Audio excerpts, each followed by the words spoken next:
Paris is a city of dreams, and its landmarks tell stories of history, art, and human ingenuity.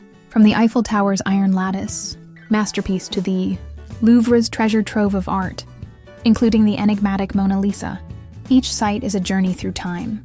Notre-Dame Cathedral, with its Gothic grandeur, stands as a symbol of resilience, while Montmartre's bohemian charm and Sacre-Coeur, Basilica offer a glimpse into Paris's artistic soul. And just outside the city, the Palace of Versailles dazzles with its opulent halls and sprawling gardens. In this video, we'll explore these iconic landmarks, uncover their secrets, and share tips to make your visit unforgettable. Whether you're planning a trip or simply dreaming of Paris, join me as we dive into the heart of the City of Light. Eiffel Tower. The Eiffel Tower is not just a monument. It is the beating heart of Paris, a symbol of romance, innovation, and the enduring allure of one of the world's most beautiful cities. Standing at 324 meters tall, this iron lattice tower was designed by Gustave Eiffel and completed in 1889 as the centerpiece of the exposition, Versailles, a world fair celebrating the 100th anniversary of the French Revolution. Initially, the tower was met with fierce criticism from many of Paris's leading artists and intellectuals, who deemed it an eyesore and a blight on the city's skyline. However, over time, it has become one of the most recognizable and beloved structures in the world, attracting nearly 7 million visitors annually.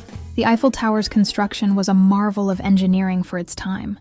It took just over 2 years to build, with around 300 workers assembling 18,038 individual iron pieces using 2.5 million rivets. The tower was initially intended to stand for only 20 years, but its value as a radio telegraph station saved it from demolition. Today, it stands as a testament to human creativity and ingenuity, a symbol of Paris's enduring charm. The Eiffel Tower is divided into 3 levels, each offering a unique perspective of Paris. The first level, at 57 meters above the ground, features a glass floor section that allows visitors to look down and see the ground below, a thrilling experience for those brave enough to step onto it. This level also houses a small museum that delves into the history of the tower, showcasing its construction and the controversies surrounding it. Visitors can also enjoy a meal at My 58 Tour Eiffel, a restaurant that offers stunning views of the city. The second level, at 115 meters, is often considered the best for views. From here, you can see iconic landmarks such as the Louvre, Sacre-Coeur, and the winding Seine River. This level also features a macaron bar, where visitors can indulge in one of France's most famous desserts, while taking in the breathtaking scenery. The top level, at 276 meters, offers a panoramic view of Paris that is nothing short of spectacular. On a clear day, you can see up to 70 kilometers in every direction. The summit also features a reconstruction of Gustave Eiffel's private office, complete with wax figures of Eiffel and his daughter Claire. One of the most magical experiences at the Eiffel Tower is witnessing its illumination at night. As the sun sets, the tower is bathed in golden light, and every hour, it sparkles with thousands of twinkling lights for 5 minutes. This light show, known as the Eiffel Tower Sparkle, is a sight that leaves visitors in awe. Whether you're admiring the tower from the Champ de Mars, cruising along the Seine, or standing atop its summit, the Eiffel Tower is a must-visit for anyone traveling to Paris. It is not just a monument, it is a testament to human creativity and a symbol of Paris's enduring charm.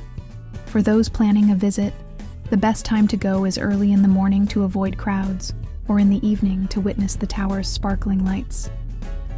Comfortable shoes are a must, as there's a lot of walking and standing involved, and don't forget your camera to capture the stunning views. Nearby, you can indulge in some of Paris's most iconic foods, such as buttery croissants, rich crème brûlée, or a classic croque-monsieur from one of the charming cafes that line the streets around the tower. The Louvre Museum. The Louvre Museum is the world's largest art museum and a historic monument in Paris. Located on the right bank of the Seine, the Louvre is housed in the Louvre Palace, which was originally built as a fortress in the late 12th century under Philip II. Over the centuries, it was expanded and transformed into a royal residence before becoming a public museum during the French Revolution in 1793. Today, the Louvre is home to over 38,000 objects, ranging from prehistoric artifacts to 21st century works, and it is most famous for housing Leonardo da Vinci's Mona Lisa and the ancient Greek statue Venus de Milo. The Louvre's vast collection is divided into 8 departments: Near Eastern antiquities, Egyptian antiquities, Greek, Etruscan and Roman antiquities, Islamic art, sculptures, decorative arts, paintings, and prints and drawings. Each department offers a unique glimpse into the history and artistry of different cultures and time periods. The museum's architecture is equally impressive, with its iconic glass pyramid entrance designed by I.M. Pei in 1989. The pyramid has become a symbol of the Louvre and a masterpiece of modern architecture. One of the highlights of visiting the Louvre is seeing the Mona Lisa, arguably the most famous painting in the world. Painted by Leonardo da Vinci in the early 16th century, the Mona Lisa is renowned for her enigmatic smile and the mystery surrounding her identity. Another must-see is the Venus de Milo, an ancient Greek statue that dates back to around 100 BC. The statue is celebrated for its beauty and the skill of its craftsmanship.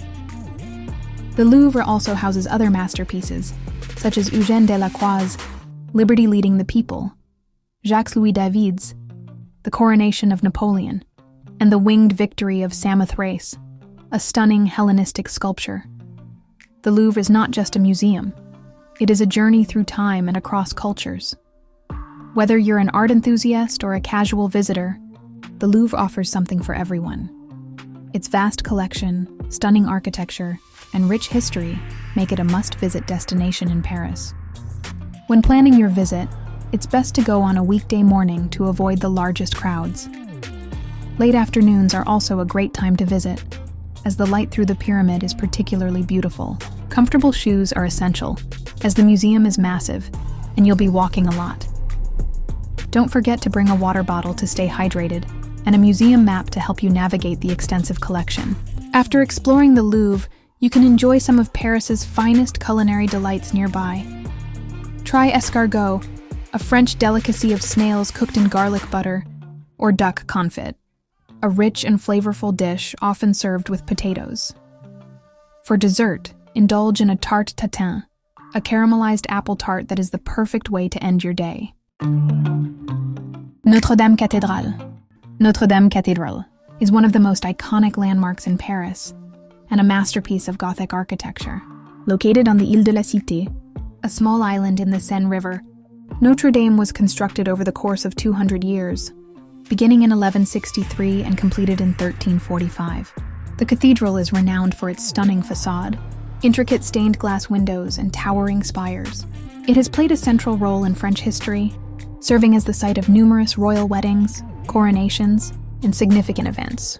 One of the most striking features of Notre Dame is its 3 rose windows, which date back to the 13th century.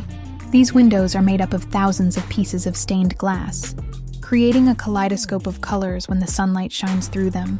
The cathedral's interior is equally impressive, with its soaring vaulted ceilings, ornate sculptures, and beautiful chapels. Visitors can also climb the 387 steps to the top of the cathedral's towers, where they can enjoy panoramic views of Paris and see the famous gargoyles up close. Notre Dame has also been the setting for many literary works, most notably Victor Hugo's 1831 novel, The Hunchback of Notre Dame.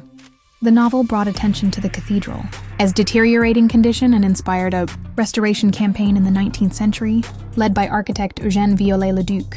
Viollet-le-Duc's restoration work included the addition of the cathedral's iconic spire, which tragically collapsed during a fire in April 2019. The fire caused significant damage to the cathedral, but efforts are underway to restore it to its former glory. Despite the damage caused by the fire, Notre Dame remains a symbol of resilience and hope. It is a place of worship, a historical monument, and a testament to the skill and dedication of the craftsmen who built it. Visiting Notre Dame is a must for anyone traveling to Paris, as it offers a glimpse into the city's rich history and architectural brilliance. The best time to visit Notre Dame is early in the morning to avoid crowds, or in the evening to see the cathedral, illuminated against the night sky. Comfortable shoes are essential, especially if you plan to climb the towers, and don't forget your camera to capture the stunning views and intricate details. Nearby, you can enjoy some of Paris's most beloved foods, such as crepes filled with sweet or savory ingredients, a hearty bowl of French onion soup, or a rich, thick, hot chocolate known as chocolate chaude. Montmartre and Sacre-Coeur Basilica. Montmartre is one of Paris's most charming and historic neighborhoods, known for its artistic heritage, cobblestone streets, and bohemian vibe. Perched on a hill in the 18th arrondissement, Montmartre has long been a haven for artists, writers, and musicians. In the late 19th and early 20th centuries, it was home to famous artists such as Pablo Picasso, Vincent van Gogh, and Henri de Toulouse-Lautrec. Today, Montmartre continues to attract artists and visitors alike, with its lively cafes, street performers, and stunning views of Paris. At the heart of Montmartre is the Sacre-Coeur Basilica, a stunning white church that dominates the skyline. Construction of the Basilica began in 1875 and was completed in 1914. It was built as a symbol of hope and healing, following the Franco-Prussian War and the Paris Commune. The Basilica's architecture is a blend of Romanesque and Byzantine styles, with its iconic dome and white stone facade. Inside, the Basilica is adorned with beautiful mosaics, including the famous Christ in Majesty mosaic in the apse. One of the highlights of visiting Montmartre is exploring its artistic legacy. Place du Tertre, a small square in the heart of Montmartre, is filled with artists selling their work and creating portraits for visitors. The area is also home to the Espace Dali, a museum dedicated to the works of Salvador Dali, and the Musée de Montmartre, which offers a glimpse into the neighborhood's history and the lives of the artists who live there. Montmartre is also known for its vibrant nightlife, with numerous cabarets and music venues. The most famous of these is the Moulin Rouge, which opened in 1889 and is known for its extravagant shows and can-can dancers. Whether you're exploring its artistic heritage, enjoying its lively atmosphere, or simply taking in the stunning views from Sacré-Cœur, Montmartre is a must-visit destination in Paris. The best time to visit Montmartre is late in the afternoon to enjoy the golden light and fewer crowds, or in the evening to experience the lively nightlife and illuminated streets. Comfortable shoes are a must, as the cobblestone streets can be uneven, and don't forget your camera to capture the stunning views and street scenes. While in Montmartre, you can indulge in some of Paris's most iconic foods, such as freshly baked croissants, a classic steak frites or profiteroles, cream-filled pastries topped with chocolate sauce. Palace of Versailles. The Palace of Versailles is one of the most opulent and historically significant landmarks in France. Located about 20 kilometers southwest of Paris, Versailles was originally a hunting lodge built by Louis XIII in 1624. It was transformed into a grand palace by his son, Louis XIV, who moved the royal court and government to Versailles in 1682. The palace served as the seat of political power in France until the French Revolution in 1789. The Palace of Versailles is renowned for its stunning architecture, lavish interiors, and expansive gardens. The Hall of Mirrors is one of the most famous rooms in the palace, featuring 17 mirrored arches that reflect the light from 17 windows overlooking the gardens. The hall was the site of many significant events, including the signing of the Treaty of Versailles in 1919, which ended World War I. Other notable rooms include the King's Grand Apartments, the Queen's Apartments, and the Royal Chapel. The gardens of Versailles are equally impressive, covering over 800 hectares and featuring meticulously manicured lawns, fountains, and sculptures. The gardens are a masterpiece of landscape design, created by André Le Nôtre in the 17th century. Visitors can explore the gardens on foot, by bike, or by renting a golf cart. The Grand Trianon and the Petit Trianon, two smaller palaces located within the grounds, offer a glimpse into the private lives of the French royals. Versailles is not just a palace, it is a symbol of the absolute monarchy of the Ancien Régime and the opulence of the French court. Visiting Versailles is a journey into the heart of French history and a chance to experience the grandeur of one of the world's most famous palaces. The best time to visit Versailles is during the spring and summer when the gardens are in full bloom, and on weekdays to avoid the largest crowds. Comfortable shoes are essential, as the palace and gardens are vast, and don't forget to bring sunscreen and a hat, as the gardens offer little shade. After exploring the palace, you can enjoy a picnic in the gardens with some of France's finest foods, such as a quiche Lorraine, a savory tart filled with cheese, cream, and bacon, or a simple yet delicious baguette sandwich. For dessert, indulge in macarons, a sweet treat that perfectly complements the grandeur of Versailles.